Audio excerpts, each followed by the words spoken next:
বাড়ির পরিবেশটা আরেকটু দেখাচ্ছি। কারণ এরকম একটা পরিবেশে আপনারা যদি বসবাস করতেন তাহলেই বুঝতে পারতেন। তো দেখেন, আসলে এটা হচ্ছে বাঁশের ধরনা, বাট এই বাঁশের ধরনা দেখেন যে কত পরিমাণ কাপড় রাখছে।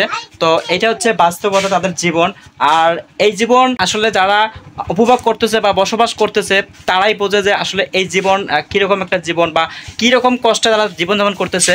মানুষের কিন্তু যে কাপড় রাখার একটা স্থান আল্লাহ, ঠিক আছে, এটাও কিন্তু নাই। দেখেন এগুলো হচ্ছে বাঁশ দিয়ে আসলে তৈরি করা হয়েছে। সো বাঁশ দিয়ে আসলে তারপর আসলে কাপড় চোপড় এখানে টাঙানো হয়েছে। তো এরকম পরিবেশ দেখেন, মশারির অবস্থা আর তাদের আসলে থাকার স্থানটা। তো এটা হচ্ছে তাদের জীবন। চর খাননপুরের মানুষের অবস্থান। চর খাননপুরের মানুষের আসলে দেখেন তারা আসলে কি পরিমাণ কষ্টে বসবাস করতেছে। সত্যি আমি যে ভিডিওটা মেক করতেছি আমার আসলে এত পরিমাণ খারাপ লাগতেছে। কারণ এই মানুষগুলো দেখেন কি পরিমাণ কষ্ট করে আসলে একটা সংসার চালায় বা তাদের আবাস স্থান আপনারা দেখতেই পারতেছেন।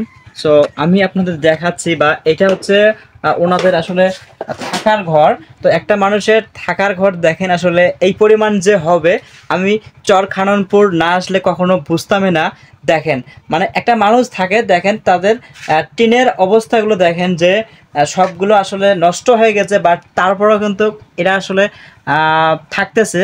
আর এটা হচ্ছে ওনাদের থাকার ঘর। আর থাকার ঘরের একটু অবস্থাটা দেখেন, যারা আসলে বড় লোক তারা কিন্তু বিল্ডিং ঘরে থাকে, তাদের আসলে লাইফটা হচ্ছে অন্যরকম। আর চরের মানুষের লাইফটা হচ্ছে অন্যরকম।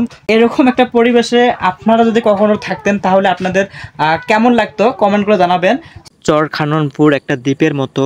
আর আপনারা দেখতেই পাচ্ছেন চর খাননপুরের গ্রামটা আসলে কীরকম। এখানে দেখেন প্রচুর পরিমাণ আসলে ধান উৎপন্ন হয়। আর চর খাননপুরের মানুষ একটাই আসলে সুখী, সেটা হচ্ছে গরু ছাগল আসলে প্রচুর পরিমাণ পালন করা, বা একটা পর্যায়ে গিয়ে তারা আসলে একটা হিউজ পরিমাণ টাকা সেখান থেকে আর্ন করে। আর মোটামুটি গ্রামের পরিবেশটা আসলে যাকে বলা হয় একদম নিম্ন। আর এখানকার সবচেয়ে মজার বিষয় হচ্ছে প্রচুর পরিমাণ আসলে রোদ। আর রোদ থাকার সত্ত্বেও কিন্তু মোটামুটিভাবে এখানে মানুষ বাতাস পায়। এখানকার মানুষেরা আসলে টাটকা সবজি উৎপাদন করে, সেখান থেকে আসলে মোটামুটি সেই শাকসবজিগুলো খাওয়া হয়।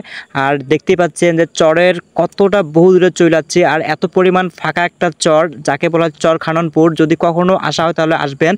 আর পরিবেশটা সত্যি বলতে অনেক ভালো লাগে। তারপরেও আসলে ভিডিওটা মেক করা আপনাদের মাঝে। এরকম ভিডিও যদি কখনো আপনাদের সামনে চলে আসে তাহলে আমি আশা করতেছি আপনারা আসবেন চর খাননপুর। আর চর খাননপুরের মানুষের পরিবেশগুলো তারা কীরকমভাবে বসবাস করতেছে।